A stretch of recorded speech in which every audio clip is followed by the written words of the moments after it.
तो जियो का air fibre number क्या है या फिर जियो फाइबर का कस्टमर केयर नंबर क्या है, मैं आप लोग को बता देता हूँ सामने ही। 1800 896 और 9999 यही है जियो का एयर फाइबर हो या फिर जियो का फाइबर हो।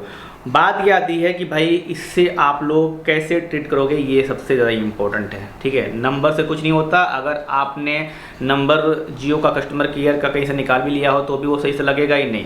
ठीक है, आपको इसमें थोड़ा सा स्मार्ट तरीके से काम करना पड़ता है, वरना जियो के जो कस्टमर केयर के जो लोग हैं, जैसे जियो में जो एग्जीक्यूटिव होते हैं जो बात करते हैं, ठीक है, वो आपको इतना घुमाएंगे, ठीक है, कि आप घूमते रह जाओगे। ठीक है, तो उसके लिए क्या करना है मैं बताता हूँ, क्योंकि मैंने अभी जस्ट मेरा जो जियो एयर फाइबर है वो बंद करवा दिया है। और क्योंकि उसके पीछे बहुत सारा कारण था, बहुत सारे लोग पूछ रहे थे कि भाई क्यों बंद करवा रहे हो, तो मैंने सोचा कि भाई क्या ही बताऊं।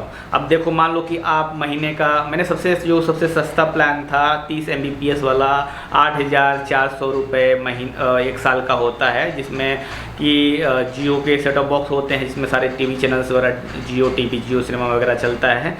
लेकिन मैं आप लोग को बताता हूँ, फाइबर है तो ठीक है, अगर जियो का एयर फाइबर है तो उसमें अगर नेटवर्क है तो ठीक है, नेटवर्क नहीं है तो आप टीवी में चैनल्स नहीं देख सकते हैं, आप इंटरनेट नहीं चला सकते हैं, आप वीडियो अपलोड नहीं कर सकते हैं। कभी कभी चलेगा, कभी कभी नहीं चलेगा। दिन में ये प्रॉब्लम नहीं होती है, लेकिन जैसे ही शाम के 6 बजते हैं, 7 बजते हैं, तो आप देखेंगे कि मतलब जियो का जो ये एयर फाइबर है वो काम ही नहीं करता है। ठीक है, खासकर 30 Mbps प्लान में। अब देखो, मैंने रिस्क नहीं लिया जियो का 100 Mbps वाला प्लान लेकर। उसमें क्या है कि मैंने एयरटेल का एक लिया था, ठीक है, उसको भी मैंने बंद करवा दिया। यानी टोटल जो है जियो का एयर फाइबर और एयरटेल का एयर फाइबर कनेक्शन मैंने लिया था। एयरटेल का 100 Mbps वाला लिया था एयर फाइबर। ठीक, मैं एयर फाइबर की बात कर रहा हूँ, फाइबर की बात नहीं कर रहा हूँ। वो मैंने नहीं चेकआउट किया है, तो उसमें भी प्रॉब्लम बहुत आ रही थी, उसको भी मैंने बंद कर दिया। अब मैंने, अब लोग पूछोगे कौन सा भाई अभी चला रहे हो, फिर अभी मैंने लिया है यहाँ पर लोकल का ब्रॉडबैंड, जो लोकली स्टेबल होता है। पहले नहीं था इसलिए मैंने ये सब लिया था।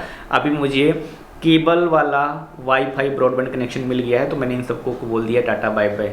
पैसे वैसे जो भी बिल है वो क्लियर कर दिया। अगर बिल क्लियर नहीं करोगे तब तक जो है ये जियो का जो कस्टमर केयर जो लोग हैं, चाहे वो मेल हैं, वो फीमेल है, लड़की लड़का है, वो लोग आपको परेशान कर देंगे, बोलेंगे।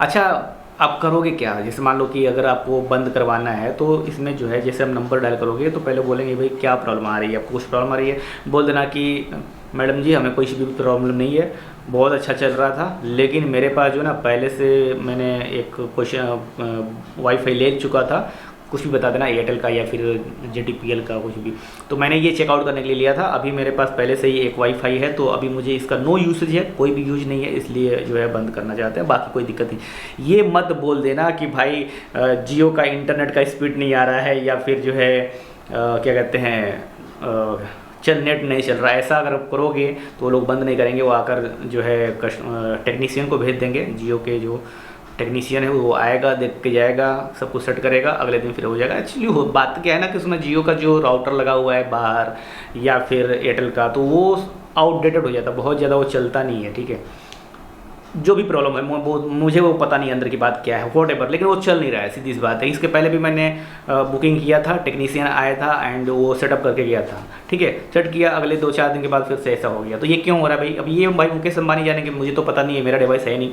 सिंपल सी चीज़ है, मैं पैसा दे रहा हूँ तो मुझे सर्विस मिलना चाहिए, लेकिन नहीं अच्छा मिला तो मैंने उसको हटा दिया। कमाल की बात ये है ना कि चलो ठीक है, कभी मान लो कि दिन में वाईफाई चल रहा है तो काम कर लो, वॉटेवर जो भी करना है कर लो। रात में नहीं चल रहा है तो आप काम नहीं कर सकते, लेकिन टीवी में जो वो जो सेटअप बॉक्स है जो आता है, उसके साथ सभी टीवी चैनल्स मिलेंगे फ्री में वगैरह वगैरह ऐसा बोल के, उसका महीने का हम कास्ट भी देते हैं। लेकिन उस पर जो है, जब इंटरनेट जियो का नहीं चलेगा ना, जियो का एयर फाइबर में जो इंटरनेट है उसकी स्पीड बहुत कम रहेगी और नहीं चलेगा, तो वो जो है आपका टीवी में चैनल्स ही नहीं चलेंगे। जियो का जो जियो टीवी प्लस है वो चलेगा ही नहीं टीवी में। ठीक है, तो ये सभी कारण होता है, इसलिए जो है मैंने बंद कर दिया, मैं खुद का बता रहा हूँ। सो आप लोग कैसे बंद करवा सकते हो, इसके लिए बस यही चीज़ है कि आप जो है कस्टमर केयर को नंबर को फ़ोन करो और बात करो, और उसमें बोलो, चौथा ऑप्शन आता है उसको सेलेक्ट करके बोलना कि भाई इसमें मुझे बंद करवाना है और मेरे पास 2 वाईफाई कनेक्शन है। तो अभी मैंने जो जियो का एयर फाइबर लिया था उसका नो यूसेज है, पहले वाला मैं कभी पहले से बहुत सारा पहले से 1-2-3 साल से यूज कर रहा हूँ, इसलिए मेरे पास पहले से ही है। अभी मैंने यूसेज ट्रायल के लिए लिया था, अभी वो ट्रायल ख़त्म हो गया, अभी नो यूसेज है, तो इसलिए बंद करवा रहे हैं। बस इसी पर अड़े रहना तो जल्दी प्रोसेस होगा और जल्दी ही आपका जियो ईयर फाइबर बंद कर दिया जाएगा जियो की तरफ से, या फिर उसको स्टॉप कर दिया जाएगा। कई बार बोलेंगे कि भाई इसको पुश करा सकते हैं, मतलब रोक दो, रखो अपने पास, ठीक है। ये सब तामझाम उनके हथकंडे हैं, ठीक है, कोई मतलब फ़ायदा नहीं है, ठीक है। अगर हो सकता है कि आप देखो, हो सकता है कि आपके इलाके में चल रहा हो, लेकिन अगर चल रहा है तो आप फिर बंद क्यों करवा रहे हो सकता है कई जगह पर जो एयर फाइबर है उसका नेटवर्क नहीं चलता सही से अच्छे से, तो नहीं चलता है तो न वो उसका कोई फालतू में 1000 रुपये महीने देने का क्या मतलब है। हाँ, 800 799 899 रुपये हर महीने जा रहे हैं, ठीक है, कोई मतलब ही नहीं है। हद तो तब हो गई जब मैंने एयरटेल का एयर फाइबर लिया, उसमें 100 Mbps वाला प्लान लिया जो कि 999 रुपये का था, ठीक है, हर महीने दे रहा हूँ, और उसमें भी स्पीड उतनी अच्छी नहीं मिल रही। इससे अच्छा तो वो साला 30 Mbps का 40 Mbps का एयरटेल वाला प्लान था, उसमें अच्छी स्पीड मिलती थी। तो दिमाग ख़राब हुआ, मैंने एयरटेल का एयर फाइबर बंद कर दिया, जियो का एयर फाइबर बंद कर दिया, और मैंने लोकल का ही ले लिया। पहले ही मुझे अगर लोकल का ब्रॉडबैंड वाईफाई कनेक्शन मिल जाता तो मैं ये सब नहीं लेता। और मैं आप लोग को भी यही बोलता हूँ कि लोकल में जो भी सर्विस प्रोवाइडर हैं, आपके इंटरनेट सर्विस प्रोवाइडर हैं, वाईफाई कनेक्शन ब्रॉडबैंड वाले, उनसे संपर्क करो। अगर उनकी सर्विस आप तक पहुँच रही है, सबसे बेस्ट है। अभी मैं आपको बताऊँगा कि मैं जो इस्तेमाल करता हूँ वाईफाई लोकल ब्रॉडबैंड कनेक्शन का, जो मैं यूज कर रहा हूँ, उसकी कीमत 450 रुपये, 460 रुपये, 65 रुपये के आसपास है, और उसमें मुझे 80 Mbps की स्पीड डाउनलोड अपलोड तुरंत मिल रही है। एनी टाइम मिल रही है, रात को और सुबह को एनी टाइम इतनी स्पीड मिल रही है, ठीक है। उन्होंने मुझे जहाँ लोकल वाले में मुझे 3 प्लान बताए थे, 5500 में ही टीवी का सेटअप बॉक्स नहीं मिलेगा। पर देखो ना, उसमें जियो में भी तो उसमें नेट चलेगा तभी तो टीवी चलेगा ना। जब यही चीज़ है तो हम अलग से वाईफाई लेकर भी तो चला सकते हैं, हाँ है कि नहीं। तो मैंने क्या किया कि मैंने यहाँ पर एक तरीके से ले लिया बीच वाला, ना तो 40 Mbps वाला, 80 Mbps वाला ले लिया है। 100 Mbps वाला था 6500 का, तो मैंने सिर्फ यही ले लिया है 6000 का 80 Mbps चेक करने के लिए। वो बहुत अच्छा स्पीड है। अभी नेक्स्ट टाइम रिन्यूअल आएगा तो 100 Mbps का कर लेंगे, क्योंकि 1 साल के लिए लिया हुआ है।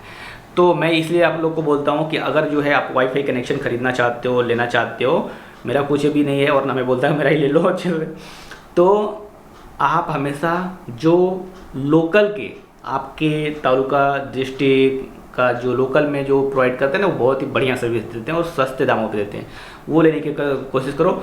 मार्केटिंग के झमेले में मत पड़ो, ठीक है। अच्छा हो वही यूज करो, और अगर कुछ डाउट है ना तो पहले ट्रायल कर लो कम समय के लिए, कुछ कम पैसे खर्च करके, अच्छा हो तो ही यूज करो, ठीक है। यानी पहले इस्तेमाल करें फिर विश्वास करें, वही चीज़ आ गया।